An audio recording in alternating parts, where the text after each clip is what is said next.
भाई आजकल हर किसी के हाथ में एंड्रॉइड फोन है। कोई सैमसंग बोल रहा है, कोई Xiaomi, कोई Vivo, कोई ओप्पो। पर भाई इन सब में एक चीज कॉमन है, वो है एंड्रॉइड। पर सवाल ये है, एंड्रॉइड एक फोन है या एंड्रॉइड एक ऐप है या फिर ये कुछ और ही चीज है? तो भाई आज की वीडियो में हम सिंपल लैंग्वेज में समझेंगे एंड्रॉइड है क्या और ओएस होता क्या है। और हाँ, आजकल हर कंपनियां अपना अपना ओएस क्यों बना रही है और एंड्रॉइड फ्यूचर तक का भी सीन बताऊंगा, तो वीडियो पूरी एंड तक देखना। तो सबसे पहले क्लियर कर लेते हैं एंड्रॉइड है क्या।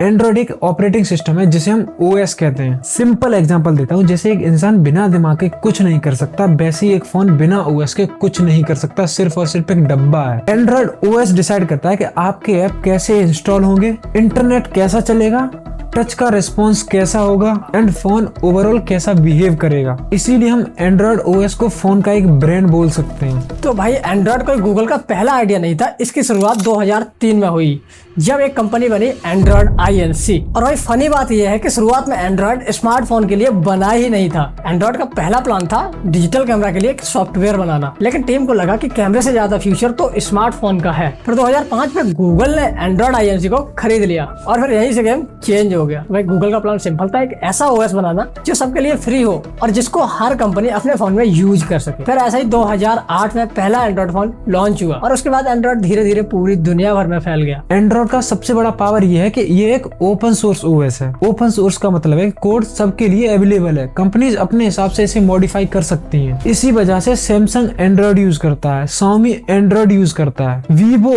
ओप्पो, OnePlus सभी एंड्रॉइड ही यूज करते हैं। पर आपने देखा होगा कि हर फोन का एक्सपीरियंस अलग अलग लगता है, पर ऐसा होता क्यों है? और यहाँ से आता है कस्टम ओएस का कंसेप्ट। पर भाई ऑलमोस्ट आजकल हर कंपनी बोलती है कि हम एंड्रॉइड यूज करते हैं पर हमारा एंड्रॉइड अलग है। एग्जांपल देखो, सैमसंग One UI और Xiaomi MIUI और hyper OS, OnePlus oxygen OS और Vivo FunTouch OS। तो भाई ये सारे एंड्रॉइड ही हैं बट ऊपर से कस्टमाइज किए गए हैं। मतलब बेस एंड्रॉइड है बट ऊपर से कंपनी का डिजाइन, फीचर और सेटिंग्स। इसीलिए एंड्रॉइड एक है बट एक्सपीरियंस हर फोन में अलग अलग होता है। और भाई आज एंड्रॉइड सिर्फ मोबाइल फोन तक ही सीमित नहीं है। आजकल एंड्रॉइड चल रहा है smart watches, smart TV, smart fridge और यहाँ तक कि स्मार्ट कार्स में भी एंड्रॉइड सिस्टम ही आता है। मतलब एंड्रॉइड अब एक इकोसिस्टम कंपनी बन चुका है। तो अब बात करते हैं कि एंड्रॉइड का फ्यूचर में फोकस क्या होने वाला है। AI इंटीग्रेशन, ज्यादा सिक्योरिटी, बेटर परफॉर्मेंस और स्मार्ट ऑटोमेशन। एंड्रॉइड धीरे धीरे एक ओएस नहीं, एक इंटेलिजेंट सिस्टम बनता जा रहा है। और भाई यहाँ तक वीडियो समझ आई हो तो यार लाइक कर देना और सब्सक्राइब भी। और हाँ, अगले वीडियो में हम बात करेंगे कि ऐसे हर एक कंपनी एंड्रॉइड को कस्टमाइज करके अपना अपना ओएस बना रही है और कौन सा ओएस किस टाइप के यूजर के लिए बेस्ट होता है। तो भाई नेक्स्ट वीडियो मिस मत करना, मिलते हैं नेक्स्ट वन में।